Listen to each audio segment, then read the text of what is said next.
ու ստացվեց շատ լավ տարբերակ, երկուսը մեկում։ Թե կյանքին սպառնացող վտանգն է վերացել ու թե դա արվել է առանց ընտանիքի համար ֆինանսական բեռ ստեղծելու առողջության համընդհանուր ապահովագրության միջոցով։ Մեր բուժառուն տառապում էր սրտային անբավարարությամբ երկար տարիներ, իր մոտ ախտորոշվել էր ոչ իշեմիկ կարդիոմիոպաթիա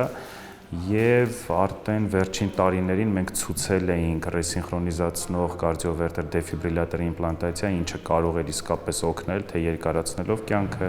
թե բարելավելով կյանքի որակը, բայց որոշ ֆինանսական պատճառներով հնարավոր չէր կատարել այդ վիրահատությունը։ Լևոնը 52 տարեկան է, պատմում է, որ ինքնազգացողությունը տարեցտարի վատացել է։ Այն ժամանակ իհարկե շատ վատ էի զգում, հեվոցներ էր, շատ դժվար էր,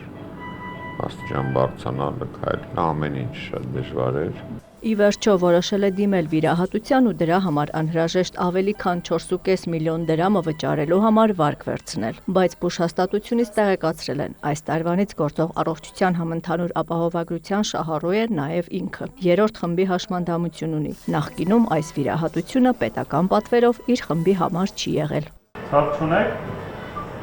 Սերյոժը։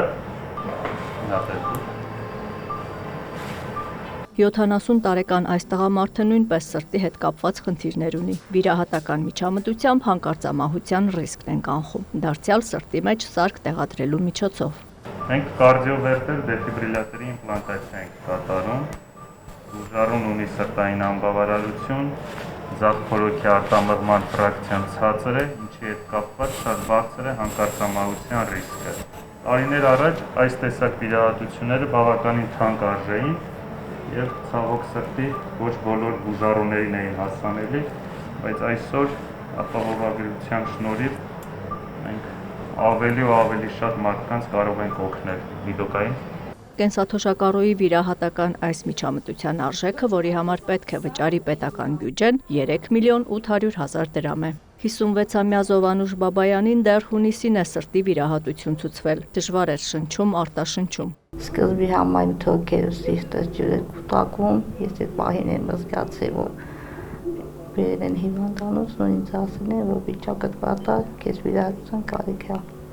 Վիրահատության կարիք ունի։ Այն ժամանակ ընտանիքը հույս է ունեցել, որ հաշմանդամության երրորդ խմբի շնորհիվ վիրահատությունը մատչելի կլինի։ Բայց մեզ ասեցին, որ երրորդ կարգով ամբողջը վճարովի է լինում, միայն հիվանդանոցում պարկելը, տենց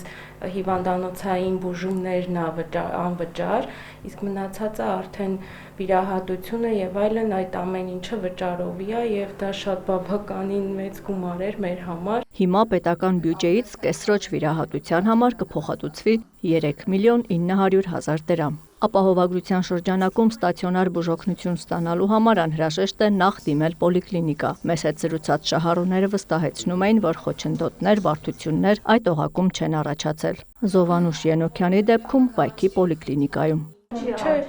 առաջ ավելի շատ էր, քան հիմա։ Տիկին Զովանուշին նույնպես կատարվել է կարդիովերտեր դեֆիբրիլյատորի իմպլանտացիա։ Ուներ կարդիոմիոպաթիա, սրտի կծկողականության վատ իջեցված կծկողականություն, որի ֆոնի վրա կա կյանքին վտանգ սպառնացող արիթմիաների առաջացման բարձր հավանականություն։ Նման դեպքերում պացիենտը ունեն խիստ ցուցում հատուկ